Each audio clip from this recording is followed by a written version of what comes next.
Hey everybody, I'm Dr. Lance Knob with the Denali and 4% Breakthrough Communities, and I am very excited to be here today with my friend Gina Harden. Welcome, Gina. And Gina went big. She went for her childhood dream of swimming the English Channel. And Gina, I want to ask how you did it, how you swam 33 miles, I think it turned out to be, in the cold water and dark currents, and what your motivation was. Hi, Lance. Thanks for having me. Yeah, it was an amazing experience. You know, they call it an English Channel solo, but it was by no means solo. My family, my friends, the entire swim community, my boat pilot, my boat crew, the dream team, Mel and Deb, they got me to France. So, yeah, it was really about them and just, trying to reach the goal. Yeah, sounds like it takes a community for sure. And we were just touching on this a little bit. I mean, what would you say was the most challenging, the physical, part or the mental? And how did you, well, we're going to talk about your training soon, but yeah, what was more challenging? Well, certainly the physicality of it is challenging. You've got one of the world's busiest shipping lanes. The channel current changes every 6 hours. So, you could be a mile within the coast of France and be swept away by a flood tide.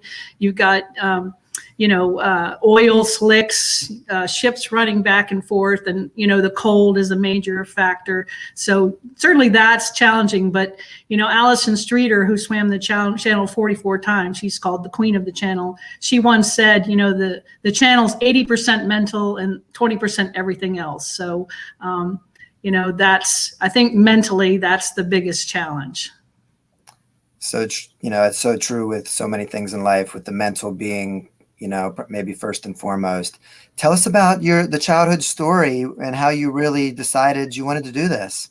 Well, I think initially my motivation was, my mom's from England and we lived in Spain. So we would take the ferry to see my grandparents across the channel. And we were on the deck one day and my mom and dad were telling me the story of Gertrude Ertl, who was the first female to swim the channel back in the early 1900s.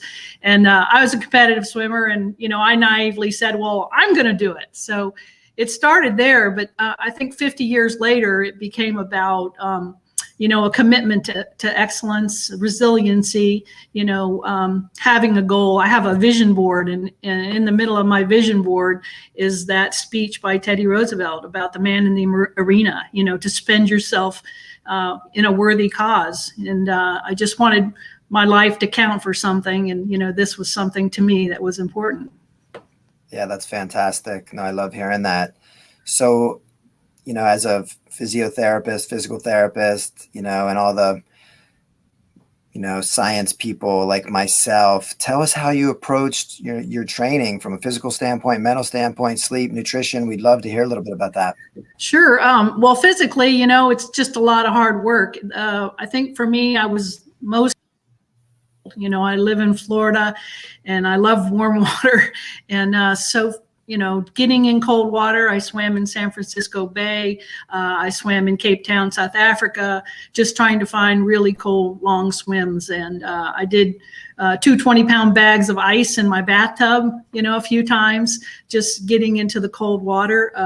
I went to some swim camps and surrounded myself by positive people that, had done the channel or were doing tough swims. And, that was a big part of just being edified by their enthusiasm.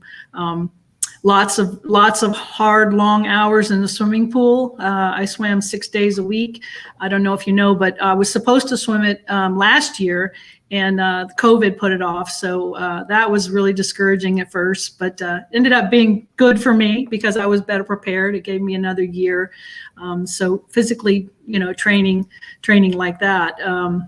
And then mentally, I think just, as I said, surrounding yourself by positive people, reading books about swimmers, people that have done amazing feats, just positive people, thinking about how the mind works and, trying to not control it, but maybe channel it. And then just getting yourself in a place where you believe and know that this is something that you're capable of. So, yeah. I love all that. And I love channeling the mind, right? I mean, obviously that's an appropriate analogy. Yeah. And how about sleep? How much sleep do you try to get, or did you get during your Yeah. training? I try. I try to get about 8 hours a night. And really, my life was just devoted to swimming. That's why I've kind of taken a break. Swimming and my dog. My dog takes a big part of it. But I'm single, so I don't have to juggle quite as many things as people with children do. But my small furry animal, he requires a lot of attention. But other than that, I mean, it was about swimming. Just getting to the pool, getting to the ocean. Getting myself in shape. You want to retain a little bit of body fat for the warmth. So fortunately, I didn't have to think about that. I do now, but that's a part of it as well. And I think that helped me to acclimate to the cold. I didn't have any problem in the channel except for in the separation zone with cold. I started to get a little cold about halfway through, but I was able to push that out of my head and carry on. So. That's incredible. And you were telling us one of the biggest challenges is saltwater and even saltwater ingestion. Yes. Yeah. Working out a feed plan where, you can tolerate taking in all those carbohydrates. People eat and drink different things. I think Matthew Webb, who was the first person to swim the channel, I think he had sausage, pastries, and brandy across. Right. I decided not to try the brandy. I went with Twinkies and a banana and some carbo drinks. But most often people get sick swimming, throwing up salt water. I fortunately didn't have that problem. But that's a consideration, as well as developing a feed plan that you can tolerate. Well, nice job. And Thank you. It's so impressive, and just, testament to your discipline and your commitment and your character, and, so many things. And it's hard to believe that you and I have known each other for 25 years already. So Gina and I met in 1996 in Aberdeen, Scotland. We were both, bold enough and brave enough to live and study abroad, which was certainly one of the best experiences of my life. And we met some wonderful people. Yep, it sure was. It was amazing. Got to travel a lot. Yeah. Definitely. And got an, incredible education, not only academic, but life lessons of living in another culture. Gina already had the benefit of, living in some other cultures that many of us don't get. That was probably the first time, certainly out of the state of Pennsylvania for me. Is that right? I guess, I've been in Rutgers in New Jersey, so Pennsylvania and New Jersey. Yeah. Well, you did well, Lance. Yeah, so quite a bit different, but no, it was incredible. And yeah, we just had an amazing time a couple of years ago at our 20th anniversary reunion. So that was a lot of fun. We'll have to get the crew together again for sure. Absolutely. So yeah, so much I want to talk to you about. I mean, Gina, you've always been a pioneer. You were literally the 7th female diver in the U.S. Navy. And, I guess what I want to ask you is, how did you fall in love with water? How did you accomplish this of being the 7th female diver? Because I've seen the photos. I know there was 200 pounds of equipment and literally a helmet, I think, made of copper. So how did you do it? Well, the love of the water has just always been there. I love the sound of the waves crashing on the shore, the water running off rocks, the smell of the salt, the feel of the water on your skin. I just always felt that. And I think it started with my parents. As a kid, we used to go camping. We didn't have much money. We went camping on the beach, in Trafalgar, Spain. So just exceptional experiences around the water. I was a competitive swimmer.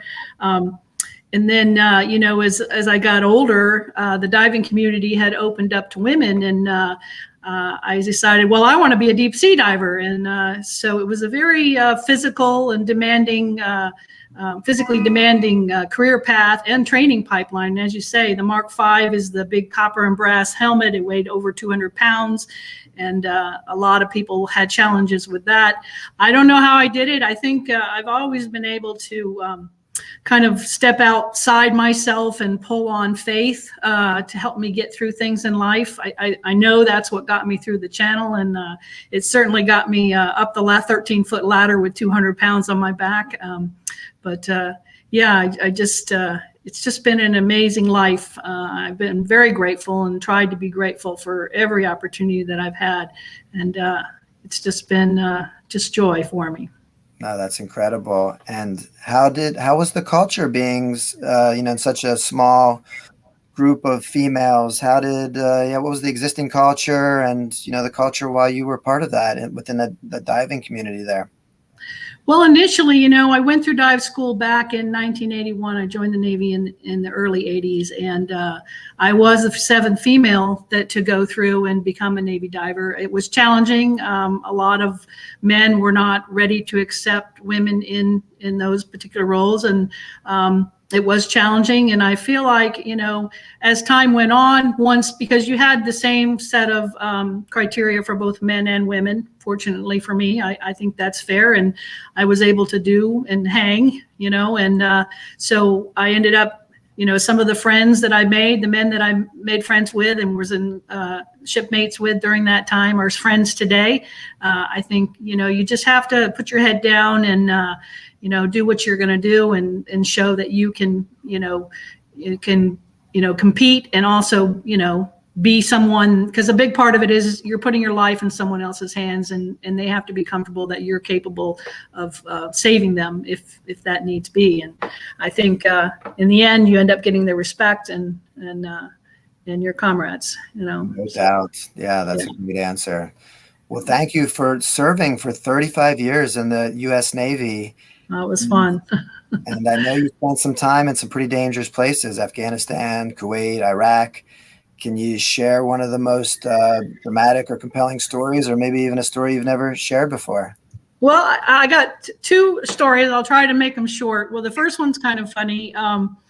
I was in Iraq, in Baghdad, and I was working late, and there was no lights. I was in this trailer, and I went out to the outhouse, and I'm sitting there, and all of a sudden I hear all these rounds come shooting over the base. I'm thinking, we're under attack, and I run out and see tracers all through the sky, and I get back to my tent, and come to find out the Iraqis had just made the semifinals in the Olympic soccer. So they were all celebrating. So that was kind of a funny experience. But then part of my responsibilities in Afghanistan, I was responsible for all the sailors in Afghanistan. And one of those responsibilities was at night, when we would lose sailors, soldiers, airmen, and Marines.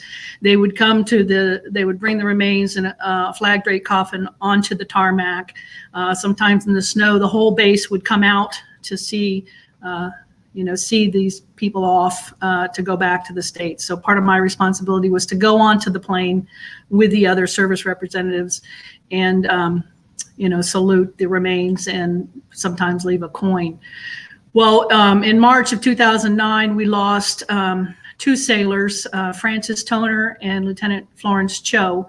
Were up in Mezir Sharif. They were working in the hospital. Francis was an engineer helping to build, and Florence was a medical service corps officer who was helping in the hospital, and they were gunned down in cold blood while they were doing their physical training, running around the base by a Afghan National Guard member, and the very people that they were there to help. So that was a very difficult experience, and I tell you that so that we remember those two sailors and know what the cost is of these engagements. So yeah. No, thank you for sharing that. That's really a great important story and message to remember. And along those lines, I was wanted to ask you, with the 20th anniversary of 9/11, how does that resonate with you or make you feel after 20 years from, and even you and I, it was after physical therapy school. I really hadn't spent time with you, but yeah, anything you want to say about 9/11 and the anniversary? Well, just like any American, it's sobering that there's such evil in the world, and that we could be targeted at any time by it. Grateful for the men and women that make up our military and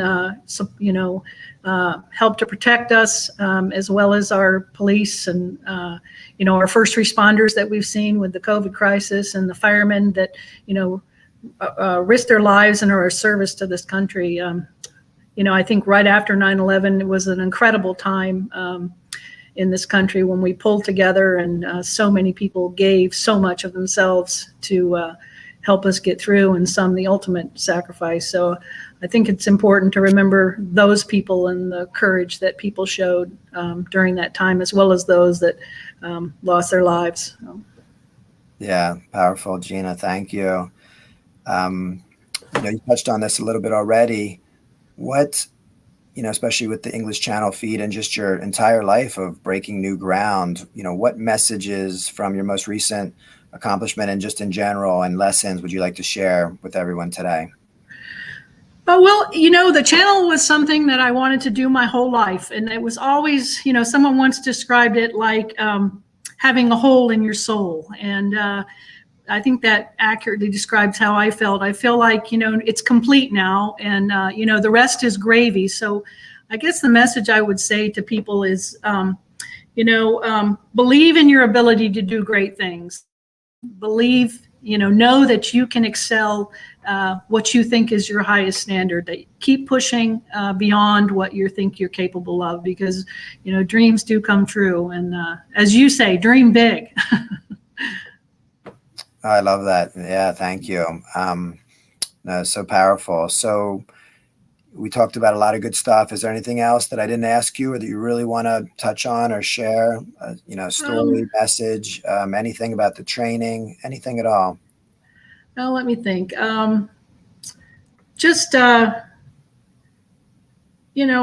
same thing. Life is hard sometimes, and when you have moments like this, just be grateful for. You asked me earlier about when I was swimming the channel and the things that I thought about to prepare mentally. And one thing that I really tried to do during the preparation for the channel, and especially during the channel, was to live in the moment, to enjoy the journey. Because even if I didn't make it to France, I wanted to know that, I had tried valiantly and gone for it. So, I had a beautiful day. The sun was shining. I didn't have to swim at night. I pushed off at sunrise and I finished at sunset. Just be grateful for opportunities that you're given, and know that, that to take joy in each moment, because life can be short. Definitely. I love all those messages about living in the moment and, definitely finding happiness and just gratitude, realizing all the good things that we have. So, Gina, you've been inspiring so many people, not only in your preparation, posts, and then your actually swim, and now afterwards. No doubt some people might want to follow you or reach out to you. What is the best way if anybody wanted to touch base with you, contact you, or even just follow you to see all the amazing stuff you're doing? I know you just shared. Maybe you want to share your next exciting event with us. Well, I'm on Facebook, so just Gina Harden on there. And please, if anybody's thinking about doing a marathon swim or any kind of challenge and want to a cheerleader, I'll definitely be there for you. In swimming, there's something called the Triple Crown. So the Triple Crown is the English Channel, the Catalina Channel in California, and then 20 Bridges, which is a swim around Manhattan. So I've signed up to swim Catalina and Manhattan next summer. It's going to be a busy summer. Supposedly the English Channel is the hardest, but Catalina is a night swim. So I'm going for the Triple Crown now. I love it. No, that's amazing. Well, Gina, listen, I can't thank you enough. It was so good to see you and catch up a little bit. Let's you and I stay on for a few minutes and chat a little bit more. And thanks everybody for joining us today. And we're all going to take so much inspiration, Gina, from everything that you've done and you are doing. Thank you so much. Thank you, Lance. Thanks for the opportunity. All right. Talk to you soon. Bye-bye.